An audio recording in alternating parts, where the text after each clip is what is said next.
Welcome to ECO 180, Citizens, Energy, and Sustainability. My name is Professor Klein, and I will be your instructor for this course.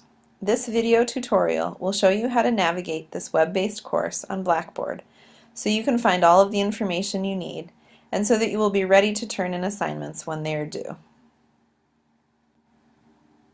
When you sign into the course for the first time, you will see this welcome screen, which can be accessed later at any time by clicking Start Here on the left-hand side of the screen. Since you are currently viewing this walkthrough video, then you have already seen the welcome screen, and hopefully you have viewed the welcome video, and have clicked on this link here. After you finish viewing the course walkthrough video, please click the arrow here to advance to the next section of the welcome area and read the Netiquette guidelines. These guidelines are important to ensure that we all have a positive learning experience throughout this course. You will be expected to follow these guidelines in all communications throughout the course in order to receive full credit for all assignments and pass the course successfully. After reading the Netiquette guidelines, please proceed to the course syllabus.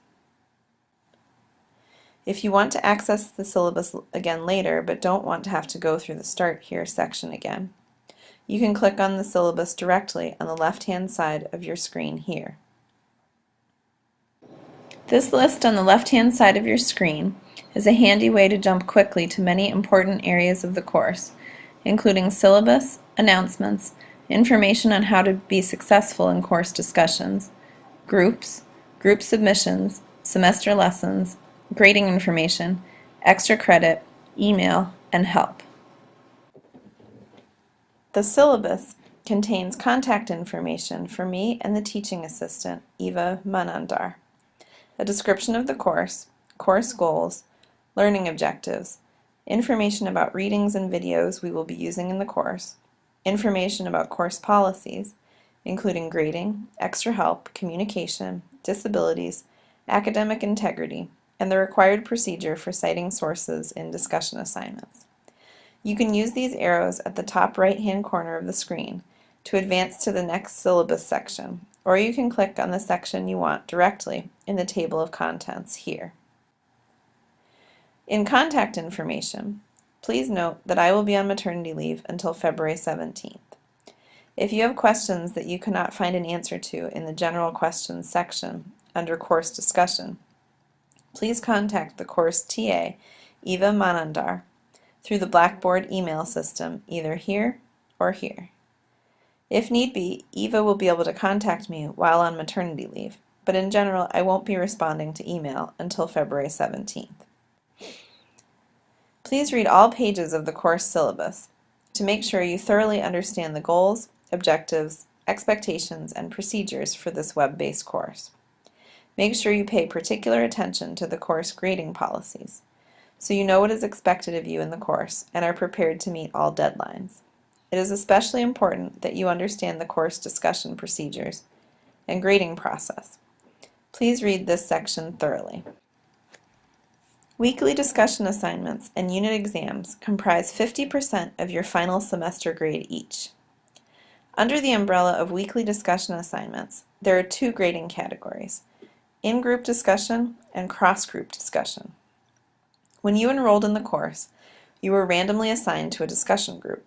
Each week, your group will be responsible for posting a group response to at least one discussion assignment. Let's look at Week 1 for an example. To access Week 1, click on Unit 1 on the left-hand side of your screen. You will see a unit intro video, brief summary of unit content, key ideas for the unit, unit objectives, assignment deadlines, and a link to the Q&A forum at the beginning of each unit. The content for individual weeks is posted below the unit content. Week 1 is a little different from the other weeks because it is the only week in the semester that has two discussion assignments. The first assignment is a Get to Know Your Group assignment and will be relatively quick and easy. In the instructions for Discussion Assignment 1, there is a helpful tutorial on discussions that should help clarify the process. The second assignment is more representative of what assignments will look like throughout the rest of the semester. At the top of each assignment, you will see the deadline for the group response to the assignment. Except for the first assignment, which is due on a Wednesday, all group responses will be due on Fridays at 11:59 p.m. The discussion questions appear below the deadline. Your group must answer all parts of all questions to receive full credit. Your group also must cite sources appropriately in the response to receive full credit. Instructions for citing sources are included in the syllabus, and there is a direct link here on the left-hand side of the screen. Below the discussion questions is a reminder of how to post the group response. Each week, the person who posts the group response must rotate, so each member of the group posts roughly the same number of group responses throughout the semester. Please view the tutorial on posting to group discussions, which can be accessed in the Week 1 Discussion 1 section. You can also access this video through the helpful How To link on the left-hand side of the screen.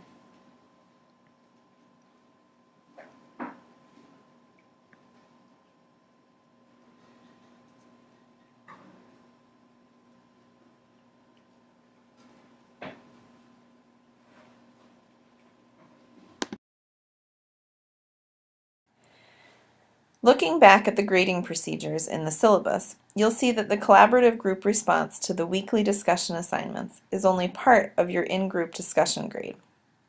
Everyone in the same group will receive the same grade for the collaborative group response, and each individual will receive another grade for their contribution to the in-group discussion leading up to the group response posting. It is important to note that during the week leading up to the group post, you as an individual must post at least 2 separate messages of 200 to 250 words each to the collaborative group discussion forum in order to receive full credit for the individual portion of the in-group discussion. These individual postings should occur between Monday and Friday so that the collaborative group post is turned in on time on Fridays at 11:59 p.m. The initial individual post should occur by Wednesday to be considered timely. The collaborative group response and your individual portion of the in-group discussion comprise 40% of your semester grade. Cross-group discussion occurs after the collaborative group post has been submitted. This is another individual assignment. You must post a response to your partner group's collaborative group response by Tuesdays at 11:59 p.m. They will be available to view starting on Sundays at 11:59 p.m. It is very important that you read the grading rubrics for each of these discussion assignments carefully so you know how each assignment will be graded. Exams will be straightforward. 20 multiple choice questions 4 times during the semester. However, it is important to note the deadlines for exams and that you will have a limited amount of time in which to complete the exams. Again, the unit page will summarize deadlines for each unit. Once the exam is available, a link to it will appear below the weeks in the unit. Once you have read the syllabus and make sure you understand the grading policies, please proceed to Unit 1 to start to learn the course material. As mentioned before, each unit will begin with an overview, and the format of each week will remain consistent throughout the semester. Except for Week 1, each week will begin with a recap video related to the week before. However, the recap video will not be available until the collaborative group response deadline, because it will contain material related to the correct answers to the discussion assignments. After you view the recap video from the week before, please view the introduction video to the current week. Then view the learning objectives, paying particular attention to the questions listed at the beginning, so you will know what to look for throughout the week's material. The required course material, including readings and videos, is on the next page. I have included estimates of time and page length for videos and readings to help you plan your time accordingly. Please view all videos and read all readings in their entirety to make sure you understand all course material for discussions and unit exams. Some weeks will also include optional readings and videos. These are, of course, optional, but may help enrich discussion and/or contribute to extra credit assignments should you choose to do them. Next, you will see the discussion assignment for the current week. And finally, you will see a helpful summary, which can help you make sure you haven't missed any major ideas during the week.